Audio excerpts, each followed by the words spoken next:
Manchester has been the stage of multiple atrocities, bombings, serial murder, serial rapists, gangs, massacre. So I'm going to briefly look at these now. And if you're from Manchester, you're going to be aware of some of this stuff. But when you speak it out and you put it all together, you have to wonder what is happening behind the scenes of the stage. It was the 16th of August, 1819. A blue sky overhead and the sun struck the ground. There was an economic downturn after the Napoleonic Wars years earlier. There was mass unemployment, and high tariffs on corn imports meant that bread was extortionate, and coupled with a failed harvest meant that living conditions for some were desperate.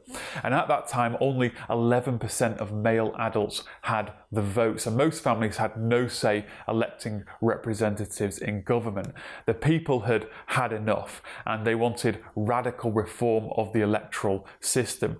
750,000 across the country had signed a petition for manhood suffrage in 1817, but the House of Commons flatly rejected it. Henry Hunt and his band of radical reformers sought to mobilise huge crowds of working class men, pressurising the government to act. And he knew that Manchester would be the heartbeat of support, so he headed north for a mass rally. Henry Hunt arrived days earlier in an open-top carriage, and the paupers of Angel Meadow cheered as he stopped by to address a crowd of about 1,000. And he waved his white hat and then continued on to reside with Joseph Johnson, a fellow radical, and he was also the founder of the newspaper The Observer. The Manchester Patriotic Union had organised the public gathering in St. Peter's Field, now known as St. Peter's Square. However, local magistrates called on the Manchester and Salford Yeomanry to detain Hunt, and under the command of Colonel Lestrange, yeomen in the barracks at Hume prepared their weapons.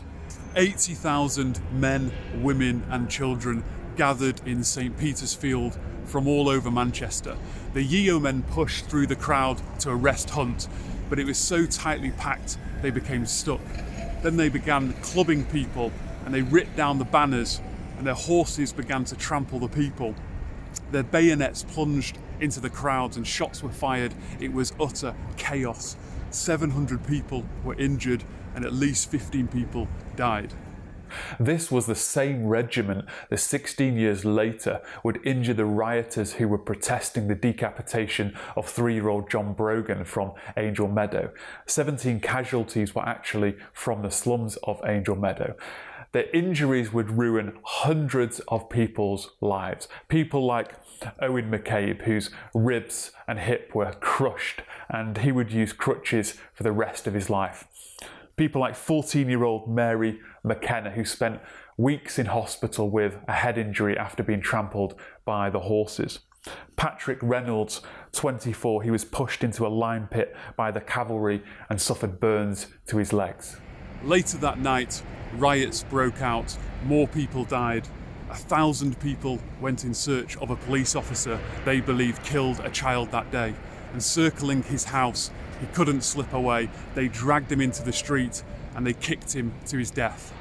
It was named the Peterloo Massacre in mock irony after Wellington's victory over Napoleon in the Battle of Waterloo. Today, those who lost their lives are remembered within the floor design of the entrance to the Manchester Central Library in St. Peter's Square. In the summer of 1940, the air raid sirens began to scream.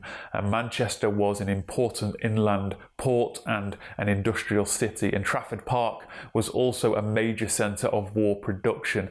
There would be 3 major attacks on Manchester, including the Manchester Blitz, along with a flurry of others. In August, the Palace Theatre on Oxford Street was bombed in the first air raids. It would be the nights between the 22nd and the 24th of December that would see the most wicked raids. Manchester Cathedral was damaged, the Royal Exchange was damaged, the Free Trade Hall was damaged as well. On the first night, they dropped 272 tons of high explosives. They killed 684 people and injured more than 2,000. The following night, they dropped 195 tons. 2,000 firebombs were also dropped that Christmas. In Salford, 215 were killed and nearly 1,000 injured. More than 8,000 homes were destroyed. In the March 1941, the home of Manchester United Football Club, the Old Trafford Stadium, was hit, destroying the pitch and the stands, and the stadium had to be rebuilt in 1949. In June 1941, the swarms of Luftwaffe aircraft hit the original Salford Royal Hospital, killing 14 nurses, and they damaged the police headquarters too. And throughout the war, Manchester was constantly peppered with bombs from air raids. You know, it's hard to imagine running for an air raid shelter just 75, 80 years on. And one of the air raid shelters close to where I live could hold up to 6,500 people underground. England was hosting the Euro 96 football championships, and Russia versus Germany were ready to face off in Manchester. The day before, however, on the Saturday, 15th of June 1996, a 3,300-pound bomb was detonated in central Manchester. It was the largest explosive device in Great Britain since World War II, and it was 3 times the size of the Canary Wharf bomb the February before. The IRA, the Provisional Irish Republican Army, had placed the bomb in a lorry on Corporation Street just outside the Manchester Arndale shopping centre. They targeted the economy and the infrastructure of Manchester, causing 1.3 billion worth of damage in today's money. The IRA sent a warning 90 minutes before, and I remember the free buses that were sent out of the city to help 75,000 people evacuate. 200 people were injured. But thankfully there were no fatalities. This was by far the biggest attack the IRA had done on Manchester. They did claim responsibility, but they said in a statement that they regretted causing injury to civilians. Part of the redevelopment that followed continued until 2005. Manchester's stubborn economy bounced back even stronger. No one was ever brought to justice for the bombing. I don't know if I could possibly have heard the bomb, unlikely from this distance, but my wife and I, having gone to bed early, were uneasy that night, and we were waking up to hear sirens, and then the shock looking at my phone the next morning. My Christian friend had been working as a consultant in accident and emergency that night, and he told me about some of the things he witnessed. On 22nd of May 2017, Ariana Grande was finishing her concert at the Manchester Arena, and as men, women and children poured out onto the steps, a radical Islamist suicide bomber detonated a shrapnel-laden homemade bomb. 22 innocent people died and 139 were wounded, more than half of them children. The suicide bomber obviously died also. Families' lives destroyed. Hundreds suffered psychological trauma. The bomber was 22-year-old Salman Ramadan Abedi, a British Muslim of Libyan ancestry. He was born in Manchester to a Salafi family who had fled as refugees from Gaddafi's government. As a result of this attack, as well as others, we now have ugly but sadly necessary barriers that circle important structures such as the town hall. 2 weeks ago, the bomber's brother, Hashem Abedi, was found guilty of 22 counts of murder in relation to the attack. Much can be said about the attack and motive, but in respect of the victims and the unfortunate fact that we don't have freedom of speech in the UK, I'll move on. After the arena bombing, Manchester was searching for identity, and it found identity in the Manchester Bee. All of a sudden, the symbol of the Manchester Bee, which represents the hard work ethic and the city being a hive of activity, reaching as far back as the Industrial Revolution, it was popping up everywhere. People were queuing to get tattoos of the bee. Ariana Grande got one. People who had never had a tattoo suddenly got one of the symbolic bee. And to be honest, I hadn't even noticed the symbol until after this attack. Now it's everywhere, you can't miss it, even in promotional products and services. Manchester is searching. Considering land, I want to quickly draw your attention to the Manchester Workhouse built in 1792. It was opened for the reception of the poor the following February. It was a massive complex accommodating more than 1,600 inmates, as they called them, by 1860. And I want to communicate to you the conditions. One witness described her bath time, and she said 7 women would bathe in the same cold, dirty water. The first had a wasting disease, 4 had bad legs, 1 had a broken arm, and another with an injury to the head. The 7th lady, who was pregnant, was forced to follow them. This complex was demolished, and on the same piece of land, they built the Manchester Arena. Think about that. The most prolific serial killer in history perpetrated his crimes here in Greater Manchester.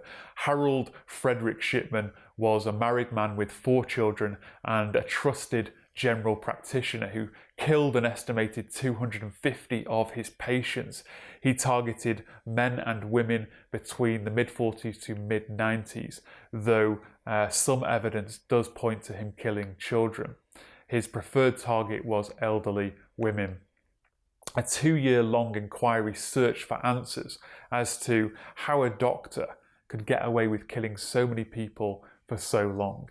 He would go on home visits and he would administer excessive amounts of morphine unnecessarily. He would then return as the only doctor on duty to certify their death. Most of his victims were not wealthy, so he had nothing to gain from killing them. The prosecuting QC said Shipman had been exercising the ultimate power of controlling life and death. In January 2000, he was sentenced to life imprisonment with the recommendation that he never be released. In custody, he remained defiant, refusing to acknowledge his guilt. And in Wakefield Prison, Shipman hung himself 4 years into his sentence, the day before his 58th birthday. The Garden of Tranquility, a memorial garden dedicated to Shipman's victims, opened in Hyde Park the following summer. Reynard Sinaga is an Indonesian who was living in central Manchester as a mature student. He loitered outside clubs and bars in the early hours, and he lured men back to his flat, heterosexual men. And he said to them that they could get a drink at his and then afterwards get a taxi. And some were just young students, and he spiked their drinks and he raped them while they were heavily sedated, videoing the attacks, and then he would often share it on WhatsApp. And then he would steal their phones, watches, and ID cards. He was convicted of 159 sex offences, including 136 rapes for the period between 2015 to 2017, just 2 years. Police also believe he raped or assaulted at least 195 men since 2005. The real figure we will never know, but it's in the hundreds. It's understandable that men simply wouldn't want to come forward and speak of their horrific ordeal. Some brave men did though, and they told of how their lives had been ruined. Sinaga boasted that to him it was like a sport to try to turn men gay. Police found 3 terabytes of footage of the attacks in his flat. In the January just gone, he was sentenced to 88 concurrent life sentences with a minimum term of 30 years. The case has been referred to the Court of Appeal for being too lenient. He refused to cooperate with investigators and is now in HMP Manchester. Sinaga attended St Chrysostom's Church, a liberal congregation of the Church of England in Manchester. They are part of the Inclusive Church network. I bet you can guess what that means. A church which celebrates and affirms every person. They would then affirm of his openly homosexual lifestyle, having many boyfriends, and they even provided Sinaga with a character reference for his trial. During the sentencing of his second trial, Judge Goodard remarked that it is It is beyond belief that someone who could profess some Christian faith could at the same time have been committing such wicked and evil crimes. His church would later distance themselves from him. His mother appeared in complete shock, saying, "We are a good Christian family who do not believe in homosexuality." We have touched on the Scuttlers of Angel Meadow, the notorious Manchester gang in the Victorian slums. By the 20th century, they had dwindled to nothing. In recent decades, Manchester has been dubbed by the media as Gunchester and Gangchester. The 80s saw warfare break out between the predominantly black British of the Alexander Park estate in South Manchester and the West Indians of Cheetham Hill in North Manchester. The deputy head of the CID at Greater Manchester Police at the time said they were dealing with mafia, which is a threat to the whole community. In 2006, one story grabbed the attention of the media. 15-year-old Jesse James was shot dead in Moss Side in what was a case of mistaken identity of a rival gang member. The case remains unsolved. The gang culture spread throughout the deprived areas in South Manchester, driven largely by drug dealing. Well-known gangs include the Gooch Gang, Doddington Gang and Quality Street Gang, and there are many others. In 2009, 11 members of the Gooch Gang were imprisoned. The following year, gun crime dropped in central Manchester by 92%. More gangs would be formed and the stats would creep up. Football hooligan gangs of Manchester have been written about. Some have allegedly been involved in fraud, armed robbery and drug smuggling from Latin America and the Caribbean. There are currently around 113 active organised crime groups. Human trafficking, drugs, guns, blowing up cash machines, fraud, you name it. And that's all I really want to say about that. I'm keeping this relatively short because I don't want to publicly dig up things that could unnecessarily cause hurt to victims, so I thought it best just to lay out the bare bone facts. We assume that cities are places of crime. It's an assumption that we hold. They are built up areas with history, so there's an expectation in our minds to hear about murders and rape and other crimes. It's easy to flick through the stats and perhaps only acknowledge the things that the media decides to focus on, but it's a strange acceptance. How can such a relatively small area of land have so much blood spilt upon it? The more people that gather in one place, the more crime, you say, right? Yeah, that's logical. But why are people gathering? In what name are they gathering? We talk about overcrowding and overpopulation. It's nonsense. Have you been on an aeroplane recently? There are green fields upon green fields in the UK. Only 10% of the UK is built upon. But we choose to be stacked on top of one another, reaching to the skies. Manchester has seen protests that have turned into massacre. Bombs dropped from Nazi aeroplanes, political bombing, religious bombing targeting children, the most prolific serial killer in history, the most prolific serial rapist, gangland activity, not to mention the slums. It is demonically empowered destruction. Lord, open our eyes to it.